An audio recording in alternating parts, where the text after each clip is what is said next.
outside is not that cold, and if you take my hand, I'll walk with you to Georgia. Hello, everyone, and welcome to Country with Celine. I'm your host, Celine Chimarki, and on today's show, we have singer-songwriter Kyle Clark. Right when you think that you know someone, she leans in and changes it all, and that's when you know someone up above had a plan all along, and you found what you didn't know you were looking for, thought you were friends, and nothing more, she proves you wrong. Right when you think that you know someone.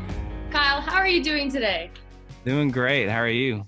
I'm doing awesome. Thanks for asking. Okay, before we jump into this interview, I told my friend I'd shout him out because he is the true reason as to why I came across your page. And it was your song called Winning. He sent me.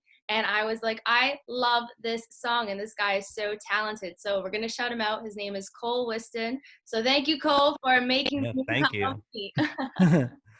Oh, that's awesome. I love to hear that. No, well, it's a great song. So, I mean, he had every right to send it my way. I appreciate it. That's awesome. And now, Kyle, you dropped a new song recently called Out of That Memory. How are you feeling? It feels good. I feel like it's kind of a beginning of a new chapter of music. I feel like so during when COVID began, I learned how to produce, and so this stuff that I'm now putting out is a lot of the stuff that I've been working on over the past I feel like year or two, and just my production has just increased as I've gone, and so a lot of this stuff is very much so me and the sound that I feel like I've been trying to chase for a while, which is exciting because I feel like I've relied on so many other people for what the sound is on stuff. So to be actually a part of it, it feels like there's a little bit more like something I feel like I'm a little more proud of it, and it feels a little more special that the way that it kind of is all unrolling out this year with the music. I feel like because of COVID, a lot of artists have actually found their sound and kind of perfected their sound, because everybody was kind of on hold, producers on hold, other artists, like you couldn't get together for songwriting. So, I mean, it was pretty much just you, and you needed to learn every single thing in the industry, marketing wise too, because independent artists still market themselves, and there's so much to learn. And I feel like COVID really allowed that to happen for a lot of artists, which is essentially like a blessing in disguise. Mm-hmm. For sure.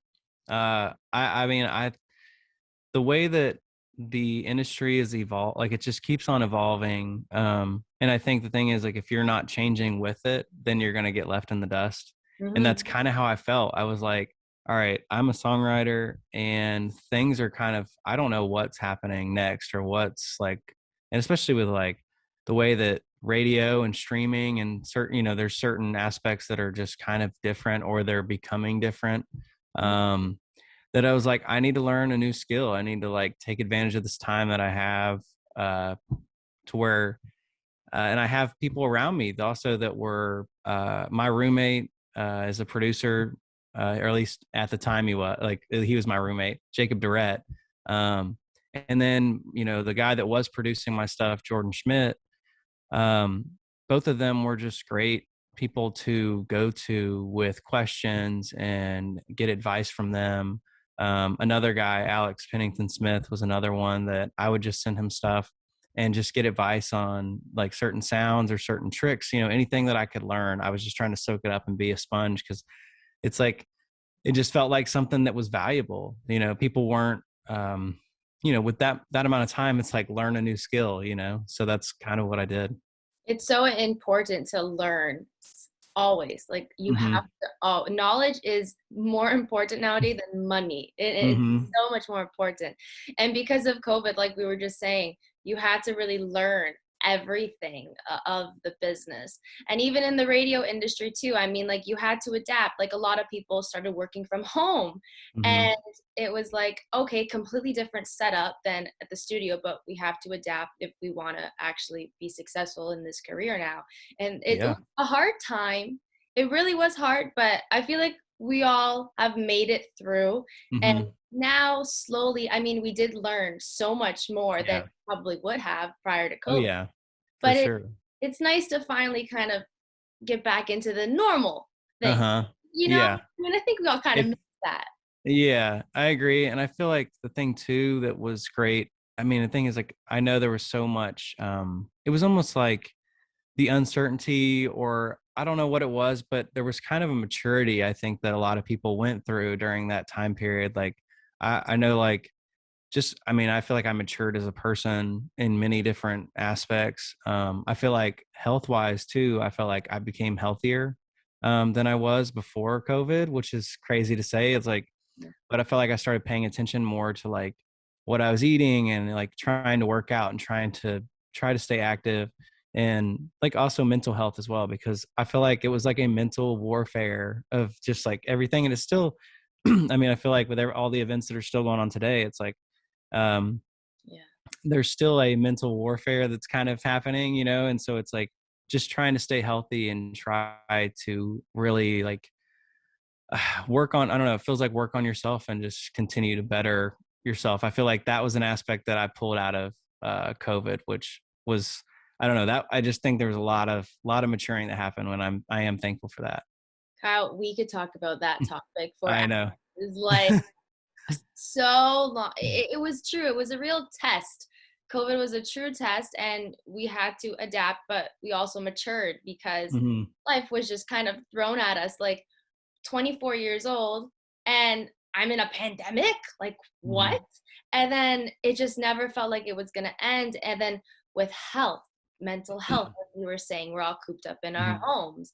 And then even when it came to eating and not working out because the gyms were closed and this and that, it was like you said, just a warfare like going Yep. on. That's what it ultimately was. And now with everything that's still going on in the world, even Yep. worse, I swear, than a pandemic. It's pretty Yep. crazy, but it really puts your mind to the test and you really kind of put things into perspective, and that's how you mature. Yeah. No, it feels like what can the world throw at you? You know what I mean? It's like, and you just get back up after you get knocked down. I think that's the thing. And I think seems like we've all done that. You know what I mean? It's like we got knocked down and we're trying to get back up, and we have, so Exactly. And excited for hopefully what, what I mean, what's going to happen. And like you said, we're kind of feels like we're getting back to that normal like ness, I guess. It feels like, people are getting to work and be in person. People are like starting to play shows, and like I feel like that those things are coming back, which is amazing to see, just because I mean, it was pretty sad not seeing shows, or not being like, oh yeah, I'm going to, because living in Nashville, there's always something, like somebody's playing a show every week. You know what I mean? There's somebody playing. So I felt like I was going to a different concert or something. You know what I mean? yeah, So I was just sad for it to go. oh, yeah, oh, for sure. It's so sad. I mean, but for a Canadian, I'm just gonna, you guys know the situation going up in Canada is Hmm. different than the situation going on in the States, especially in Tennessee or Florida. Yeah.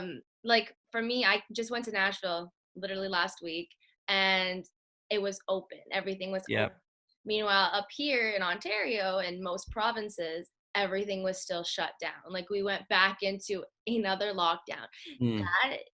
It just plays with your mind so bad, but we're not going to get back into Yeah. that. We'll never stop talking about that. Oh But man, we could go on and on, because I mean there's so many mind games, and just like I don't know. Yeah. But there is. I That's a topic for another day. I mean, I would love to talk yeah. about that though with you. I think we should do that one. Yeah, we'd do another podcast just on that. I mean, literally you could, I mean, just go on and on about it. I'm so down for that. But yeah, no, Nashville, everything was open, and I couldn't imagine how it must have been when everything was completely closed, because we were down on Broadway and like everything was open to like 3 a.m. And I'm like, to think that that wasn't a thing, like what? Crazy. Yeah, it's pretty crazy. Yeah. But Well, now, Kyle, let's, instead of talking all about the craziness going on. Yeah. Let's talk more about you. So let's talk your childhood. So was music something that you always wanted to pursue when you were younger, or was it something where like you were in your teens or you just graduated high school and you're like, you know what, I really want to pursue this full time? So I mean, from an early age, I don't it's not like I remember it, but you know, it's like my parents have videos and pictures and stuff, but they were always playing Kenny Chesney, George Strait, and Alan Jackson in the house. Um, and like other music as well, but it was like those for me, at least like in country music. At the age of 2, I'm like singing along is what they tell me, you know what I mean? Or I've seen like videos of me like just in my younger, like 5 years old, and I'm standing in front of the TV, like I'm dressed up as Kenny Chesney, and I'm like singing to the TV basically. And then I run over to my mom and I'm like, I'm Kenny Chesney, and she's like, I hope you will be someday. And there's actually something like there'd be a special moment whenever that song comes out, but there is a song that I wrote about that. Um, but it's like it's always kind of been there. I feel like from the beginning, and anytime that we were in the car, or my dad's truck, I'd want them to play music, constantly. Whatever, it didn't matter what it was really. Like I'd listen to anything, like from classic rock to just whatever was on the radio, really. Um, and and so I think it was around 13 years old though is whenever I was in middle school. I think it was like middle school maybe. I think that's around that age. And I wanted to learn how to play guitar. I wanted to like write my own songs, and so that's when I started doing that. Um, Yeah. and and sure enough, you know, it's like with each song, it just continued to progress, and I felt like each thing I worked on got better. I got better at playing guitar. And I used to, the thing that I used to learn how to sing or learn how to like know if it was good or not was I would record it on voice memos, and then I would go back and I'd listen to it and I would like hear the parts that weren't right or like whatever it was, and I would try to correct them. So like I trained my ear at least by just like singing and listening back on voice memos. Um, and and it's cool because I found a couple of those voice memos over the years where like I don't know how, like I guess they were like saved on a computer somewhere or something. And it is wild like hearing the progress from my voice at that age to where I'm at now, because you're talking about that's 11. I'm 24 now, so it's like an 11-year difference. Is like you're going to see a lot of change over 11 years. That's um the guy. yeah, so I mean, it just like, you know, I was recording, I was trying to do whatever I could while I was in Georgia. And I would go to the studio called Full Moon Studio, and Jay Rogers would just like he'd help me out on producing some of these songs that I'd written myself. And then I'd put them out on Spotify and iTunes and stuff. And I would, you know, just like do what I thought I could do as somebody that didn't know anything about the industry or how to get stuff out there really. So I kept doing that, and I put out like I think 10 something songs maybe. I'd written a lot more than that, but like it was pretty expensive. I felt like I was working um and taking that money that I was working with, and I'd go to the studio and spend thousands of dollars on these songs, and like they weren't like where I felt like I wanted, like there's like always there's like a goal that you're shooting for, and it feels like nothing is like ever gonna reach that. You're like always shooting for perfection or whatever you think that is in your mind, but it was good enough, you know what I mean?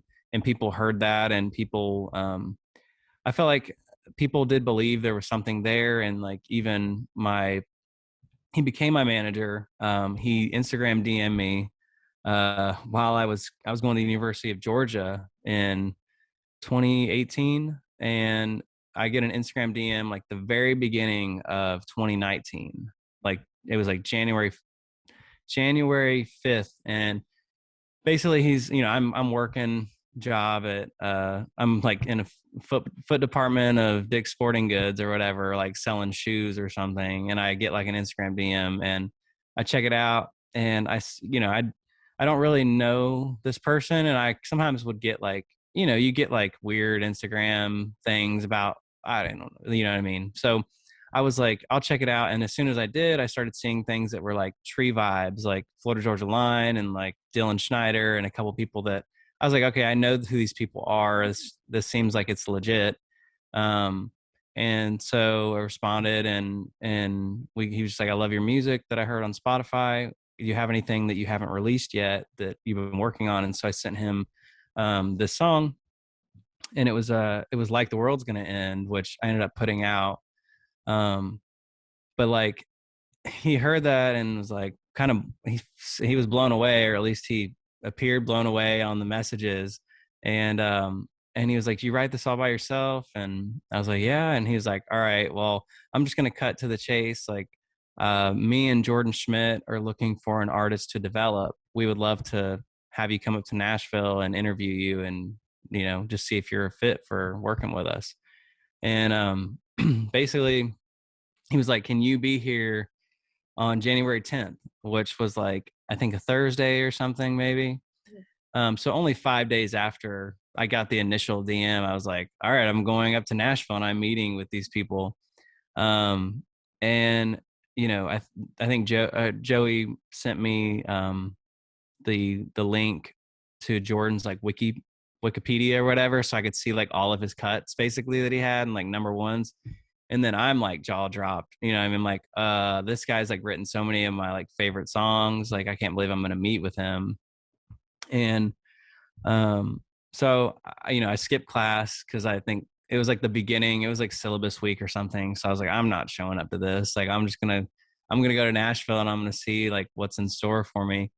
And, my parents were like excited, so they wanted to go up there with me. So we all went together, and they got like a nice hotel. We had like a nice dinner. And then the next morning came like for the meeting, and it's at Tree Vibes, which is Florida Georgia Line's publishing company. And so I'm already like blown away once again that I'm going to be walking into their publishing house and like where they write. And I'm like, oh, maybe I'll even see Florida Georgia Line. And it is kind of cool though. Like during the meeting, Shay Mooney actually was there. He walked in and was like and then Chris Young walked in.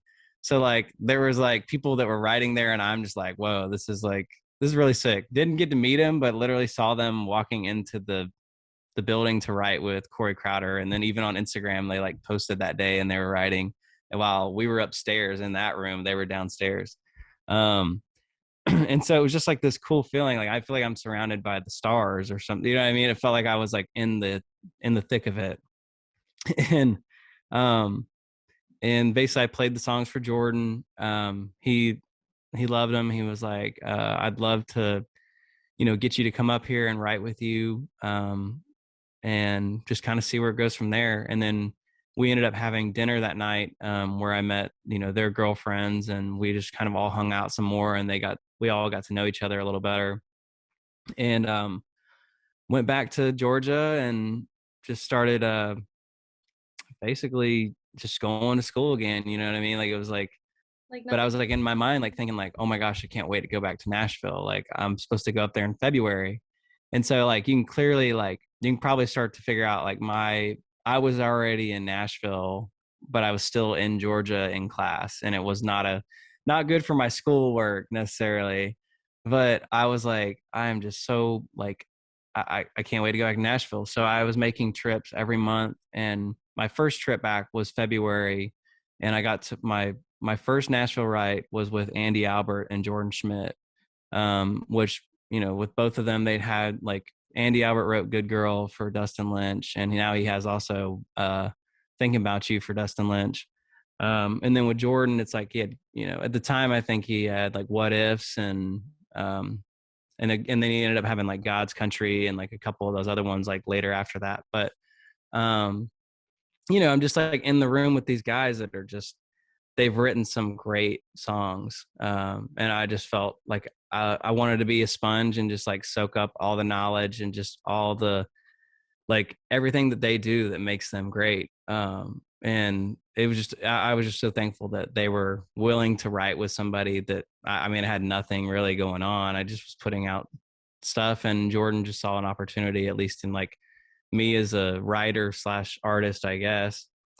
And I kept coming up every month, after that, I spent my spring break in Nashville writing for the whole entire spring break while all my friends were at the beach. I'm there in Nashville, like trying to make it happen. And continue to go every month. And then I think it was, they told me they wanted me to move there in June. And so I moved in June to Nashville in 2019. And I met Jordan's brother, who's Dane Schmidt, and he ended up, being a publisher at Sony Music Publishing, which is where I ended up signing in October of 2019. And so it was just like this big thing. It just felt like a whirlwind of all these events happening, just like all so quickly, that like I went from working at Dick's Sporting Goods to literally being a signed songwriter in like it was less than 10 months or something, you know what I mean? And so I was just kind of I feel like I was like, you know what I mean? Like knocked off my feet a little bit. I was like, I don't even know what's happening. Like it just felt all too good to be true, you know? Well, aren't you proud? You made that happen. Like, if you think about it, that was all on you. If you didn't put out songs, if you didn't want to pursue this career, none of that would have happened. So you dictate your own life, and that's what you did. You put it out into the universe too, and everything just fell into place. I definitely, I mean, it's quite a, I always think about like every decision that I ever made in that, that whole kind of rundown of the story of how I got from, being 2 years old to where I'm at now. And it's like, it's definitely, when I got to those crossroads every time, I feel like God definitely had my back and telling me which way to go. It was like, Mhm. I always felt that presence of like knowing like maybe not knowing what the right decision was, but it was almost like it just felt like I was guided in the right path. So, and I still feel that way. I feel like every choice I make, I feel like I know, I, I feel like most of the time I know which way he's leading me, Yeah. No, I So, understand exactly what you meant. I just got shivers like everywhere when you said that too. I'm like, that's a big thing. When I get shivers like that, we're on the right track. Okay, I'll just say that. I Um, love that. Side note though, just this is a side note. Florida Georgia Line, yeah, sadly you're probably never gonna see them together again for a while. Well, yeah, I mean, it's gonna be interesting to see because it's crazy because the last song that they had is like it's been one of the bigger ones they've like with the Nelly, the little bit one. It's like almost like Cruise 2.0, and it's been like it's like it's a great song. It's kind of it's almost like maybe they're going off on a winning note, you know what I mean? Like it's the last one, but yeah, I feel like it's gonna be interesting to see because I know Tyler Hubbard is he's gonna put out music separately as well, and Brian already has put out music, but I don't know. We could see a reunion at some point of another record just because I feel like that's how it always happens. If like, unless Tyler becomes just like massive or Brian does, it's like at some point they'll probably be like, we made a lot of money together when we were Florida Georgia Line. Like, let's do it again. Yeah, I mean, I'm rooting for them to get back together, but they're both so talented as like separate artists themselves. But Yeah. they're supposed to perform together at Boots and Hearts in Bay Area, Mm, close to where I am. So yeah. everybody here is just like, is it actually gonna happen? Is that gonna Yeah. be like their reunion when they say we're not breaking up, or like are they Hmm. gonna bail out of their contract? So it's interesting, and I guess we just gotta kind of wait to see where it Yeah. plays Just out. wait out and see. But like you were saying, you were surrounded by good songwriters. And I mean, it's it's crazy to think that there's so many good songs out there and they're sung by so many good artists. But when you actually look at who wrote the song, you're just like, wow, like I just met what's his name? Adam Hembrick. Oh, Hambrick. Hem Yeah. that's I Yeah. didn't know he was a co-writer for How Not To. I was like, Yeah. what? Like, it's so, I mean, it's pretty crazy when you actually go to Nashville and you hear everybody singing songs like, oh, I co-wrote Hmm. this, I co-wrote that. But talking about you, Villain, you were on that with Lily Rose and Mackenzie Carpenter, and Villain just went gold. So how crazy was it? How did that song come to life? So I guess really I'll just leave. I'll start back where I was when I ended the other part of the story. When I signed in October of 2019, It was probably like, I think I was out celebrating like that night with Jordan, Joey, I think it was like my attorney, and Dane. I think like we all went out afterwards and ended up at Whiskey Jam, I think. And sure enough, like, so it was like, it was crazy because there was like so many people that showed up that night. I can't remember who was playing, but it was like, I think Mitchell Tenpenny was there. I think the band Camino was there. Oh, And this is like the first time I think I'd even well, I had met Mitchell before, but I had met the band. This is the first time I met the band Camino. Um, and Lily was there at Whiskey Jam, and we went to college together. And she had like, we had like an art class together or something. It was some class that we were just trying to like some kind of superlative, or I don't know what or whatever the class would be called or whatever. I have no idea. Just to get it off of our like credits, I guess. And so we ended up in the same class, and I guess got to talking about music, and so that's how that relationship even started. And so when I saw her again at Whiskey Jam, I was like, oh, wait a second, we had art class together. Like, what's up? How's it going? And she was just pumped that I had like moved here and was like doing music. And I think, I'd mentioned that I just signed, and she was like, well, we should write together. And so I said, all right, well, and I booked the ride basically. I was like, let's ride on it. And I ended up I actually just looked at it because I was, but it was like November 8th of 2019 that we wrote that song. And I was like, I got another friend that I went to high school with, her brother, that's really talented. She goes to Belmont. Her name's Mackenzie Carpenter. And so I orchestrated kind of this write coming together. mm-hmm. And I had no idea that like that first write that we would all have, we would write villain. Like Lily, came into the write, and we were just all throwing around ideas. And as soon as she said villain, I was like, I've never heard that title. I've never heard anybody try to write that. Like, why don't we write that today? And sure enough, next 4 hours later, me and Lily are singing the work tape to villain. And it's like while we were doing the work tape, the little that little section was created in that moment. Like it was like after the fact. Like it wasn't like something we wrote during the ride. It was like we're playing it now, like just recording it down. I was like almost like it felt like a lead line just to like, sometimes you'll like mouth guitar or something. It was basically like that. We were like, oh, this might be cool to do on the thing. And so in the final like moments of the song being recorded on just a voice memo, that's what we did. And that was like one of the like staples of the song. I feel like that people like latched onto was that OO section. That's And yeah. Okay. that's basically how it all kind of unfolded. And so then 2 years later, on November 24th, November 24th of 2021, it goes gold, which is just mind blowing. Yeah, Like, it all comes. It's all full circle. It's all full circle. oh my gosh, yeah. And just once again, super thankful for her and her team of just doing what they did with that song. Like they crushed it. Matt Morrissey absolutely crushed the production on it. Like everything fell into place, it was like, and I don't know, I just thankful that I guess like, and that's one thing that I had heard before I came to town. And this is probably one of the most important things too. Never snub your nose to somebody who's got less going on than you do, because in an instant they may be the biggest thing that ever happened, and they're not going to want to work with you. You know what I mean? It's like if you snub your nose up to them or whatever, like it's like so I'm just thankful that I learned that from other writers in town before, that situation came. It's like, I was like, yeah, of course. Like I'm going to give a shot to anyone. So, very thankful I got that advice early on and didn't learn the hard way like some people have. No, I can't see you doing that to anybody. I feel like you're too sweet to do that.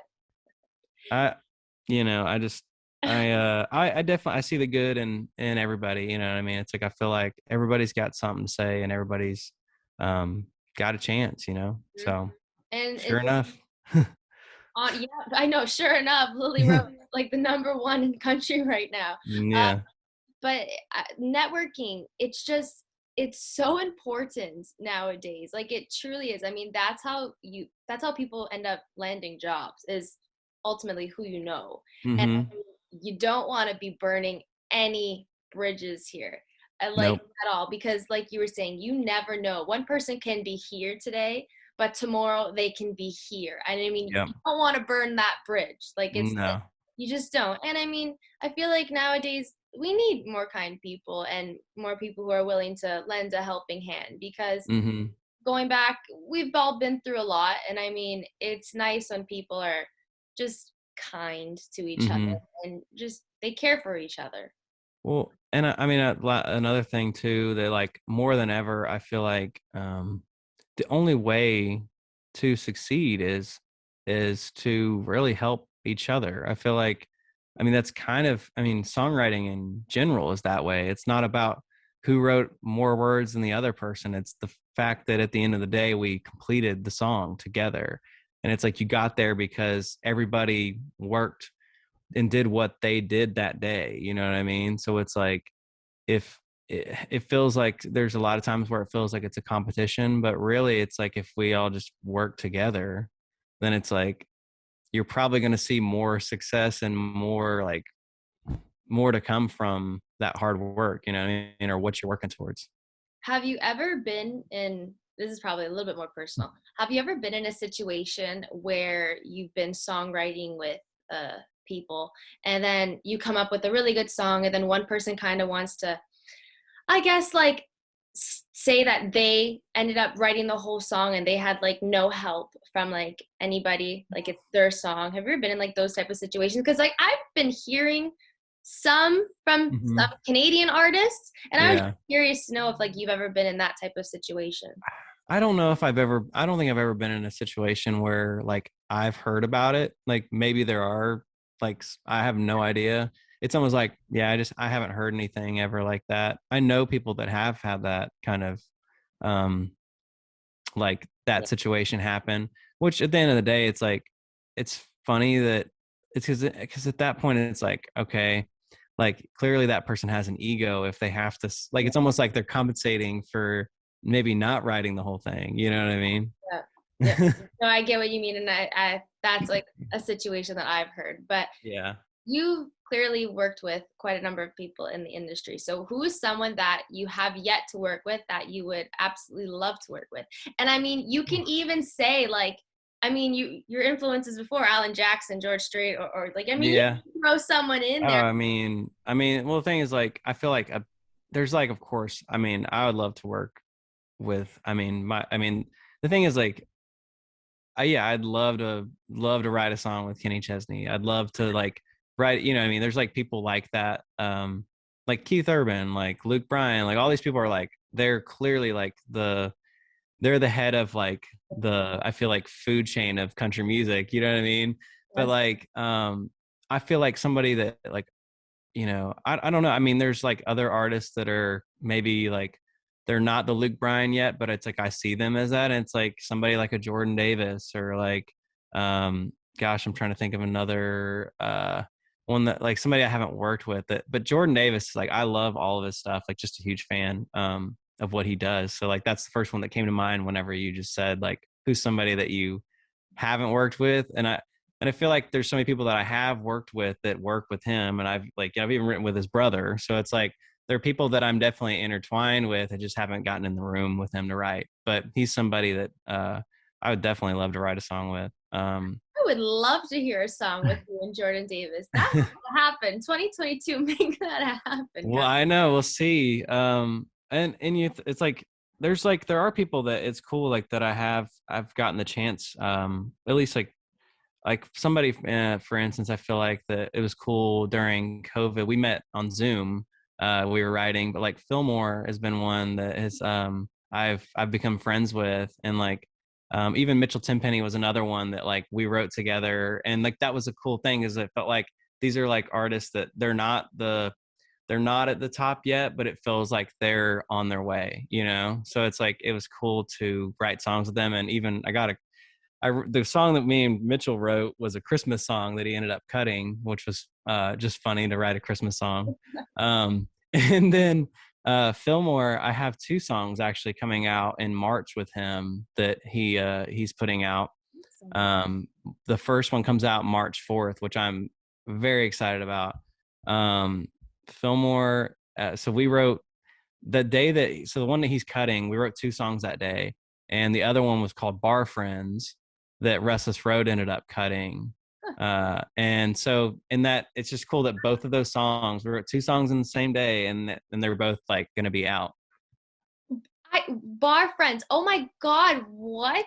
That's yes, I know that song too well. That's what I mean. There's so many people behind these songs that are just so popular nowadays, and there's so many artists, like you were saying, that are not the Luke Bryan or the Hmm. Kid Urban yet, but it's like they should be. I mean, Yeah. they're so talented. Like even yourself. I mean, there's so much talent in country music that the talent is like here, and Hmm. everybody who knows country is like Keith Urban, Luke Bryan. Yeah.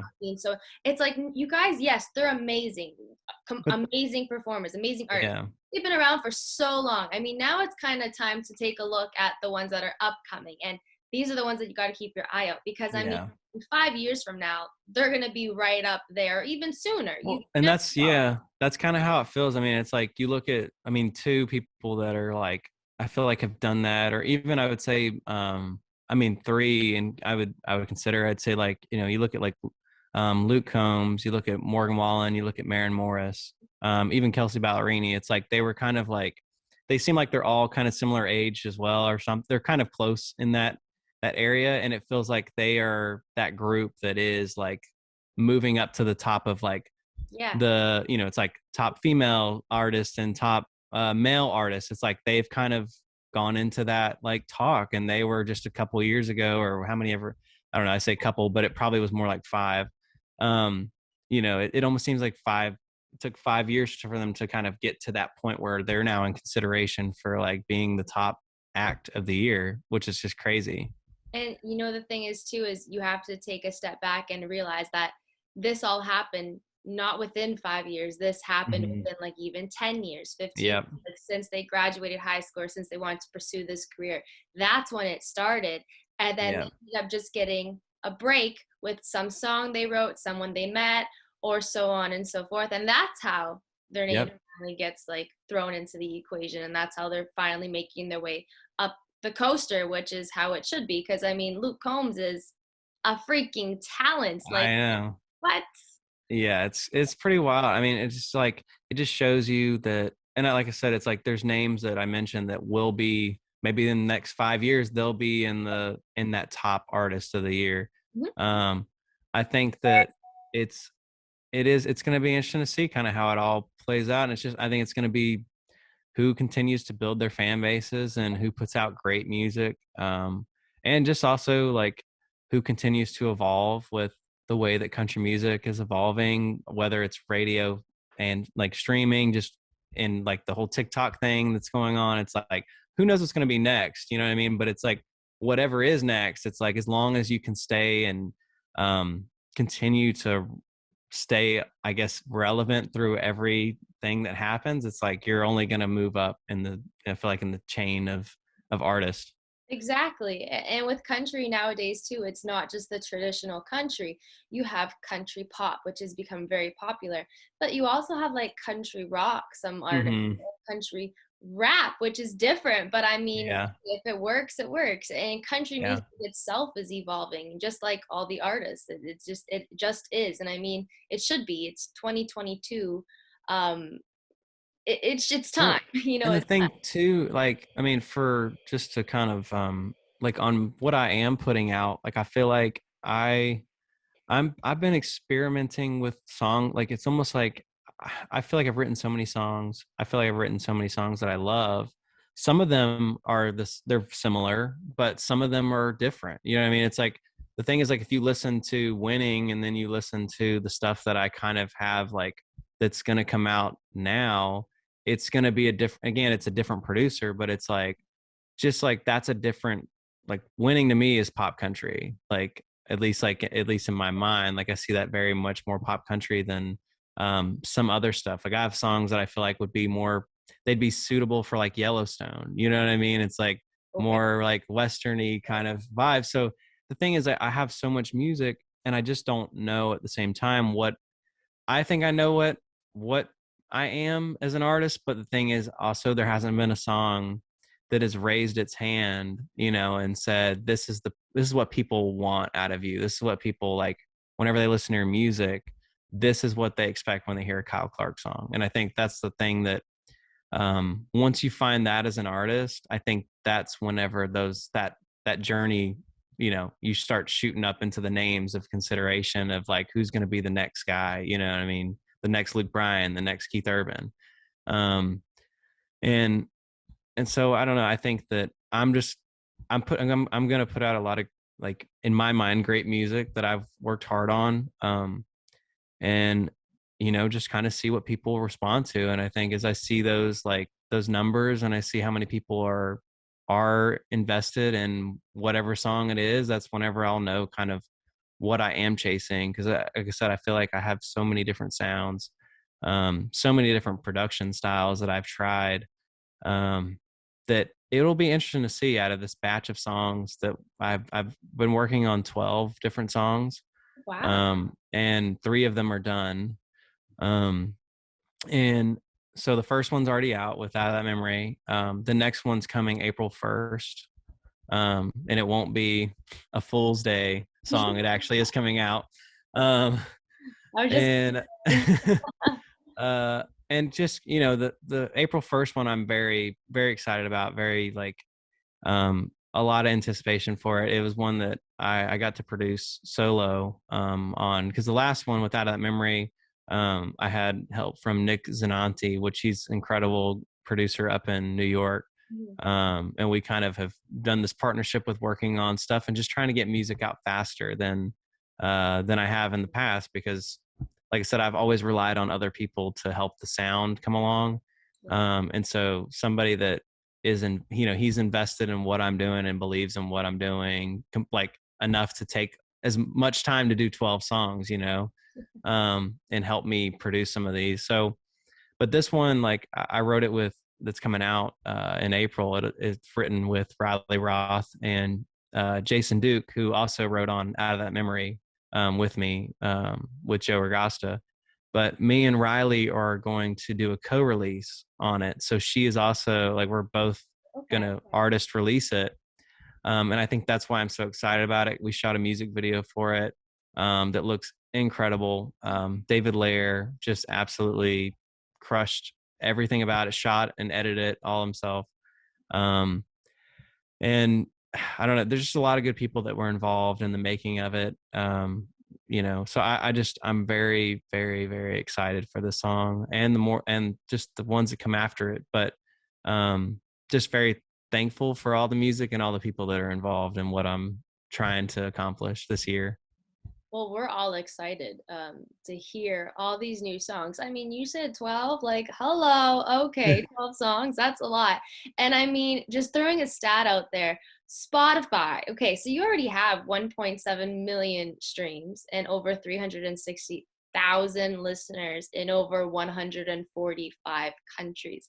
I mean, like, they must love your sound, and they're definitely going to be super excited when you drop more music. And like you were saying, how you want that song to be released where everybody just grasps and like, I love this song, and then that's the song that kind of takes you upwards. And I mean, with that bass, you're gonna find that song. You're definitely gonna find that song.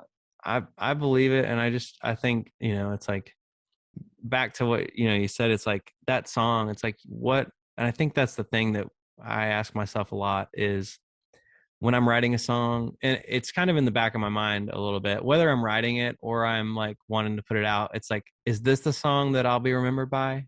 You know what I mean? Is this like the song that people will be like, I don't know, you think about that a little bit, like what is going to be the song that people are like, that was like, whenever they say Kyle Clark, that was the song that people start singing or like referencing. That's what you want. You know what I mean? That's the dream. So I'm always like chasing after what that is.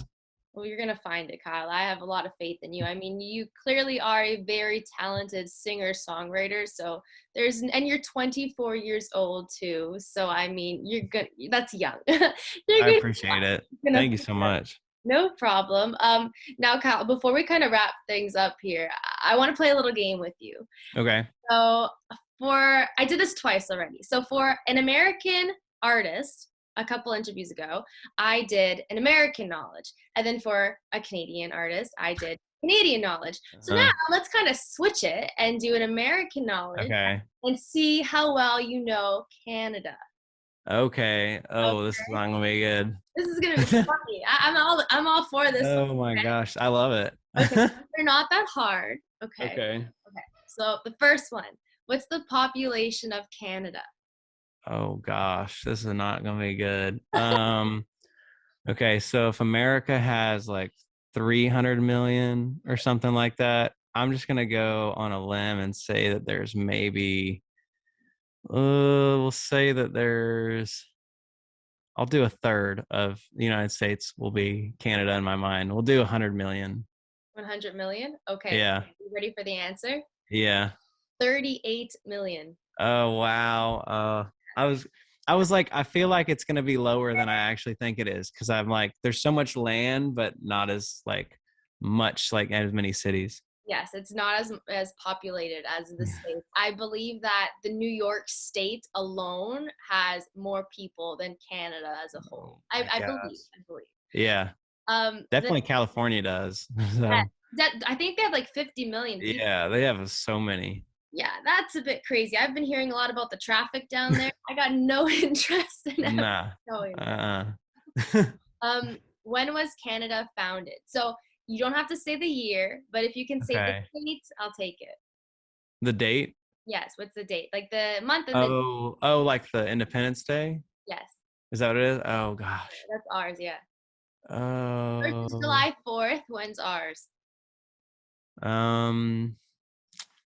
Let me see. I'm just gonna go with it feels like it's like oh my gosh. I'm just gonna go with like, I mean, Any guess?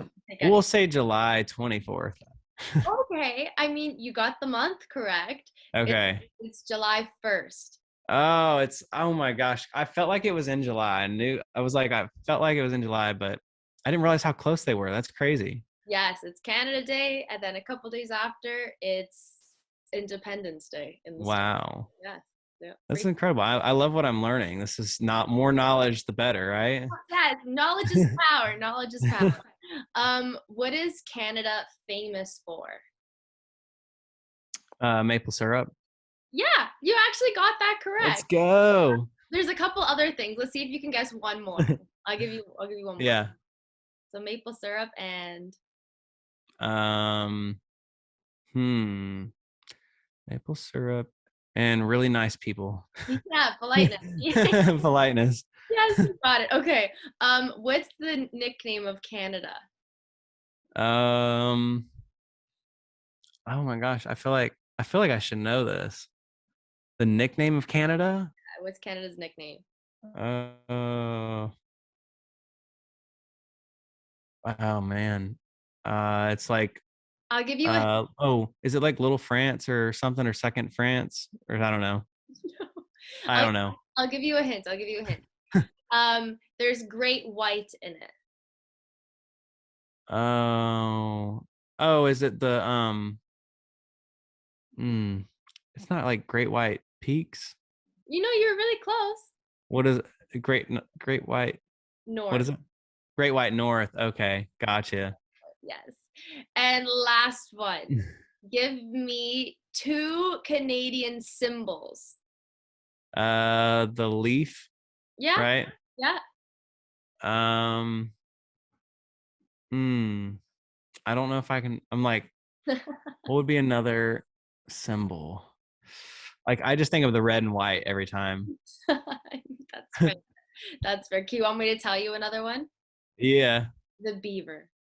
The beaver. Okay, that makes sense. It's a beaver. Yes. Well, you actually did pretty decent, though. I'm not gonna lie. You were horrible. I was like really nervous I was gonna get all of them wrong, but the maple syrup one made me very happy that I got that one, like straight up. Syrup and politeness. You got Yeah. really nice people. Yeah. What's the famous line that Canadians always say? Is it A? Yeah. All right. I was like, yes. Yes, you got that correct. You know, it's really funny. When I was down in Nashville, I'm like, I think everybody knows I'm Canadian because you don't realize every time you talk, you always end it with A. And Uh-huh. it's, oh my gosh, this is so embarrassing. Or like there's a couple other words like is it like a boat? Like a boat? Okay. Only some people say that. I say about. Uh-huh. I'm normal. Yeah. So There's a couple people that I like that are here that like have said it like they anytime that it's a out rhyme, it's like around I don't even freaking know. I don't know. It's like anytime that there's like, and I was like, okay, like that is clearly different. yes, that would make you stand out completely. Another thing to make you stand out too is when we're like walking through the crowds, me and my friends are like, sorry. Oh yeah. Like usually people just push through, and like with us, it's like we have to apologize every single time we not even touch somebody, we just walk by them. Yeah. That's Oh my gosh. you did pretty good. I'll give you credit, Kai. You did pretty good. Appreciate it. No problem. Well, thank you for chatting with me on Country with Celine, Kyle. I really do appreciate this. And I loved our chat. It was so in-depth. I feel like I learned so much more about you than I thought I would jumping into this interview. So I appreciate that. Yeah, of course. I appreciate any time that I get to talk about music. And so I'm glad to be on. Yes, and I'm still holding you to the podcast where we're going to talk about everything going on in this world. Yeah, for sure. It's going to be like a Country with Celine R-rated podcast. Yeah. Well, thank you again, and I'm super excited to hear the songs that are going to be released this year. I'm sure it's going to be perfect. Oh, it's going to be great. I'm really excited. It's going to be a great year. Couldn't care about the score, didn't matter to me, 'cause you're the only thing that I wanted to see. We were getting blown out, bottom of the ninth inning up. The Braves were losing, but I was winning. Yeah. And I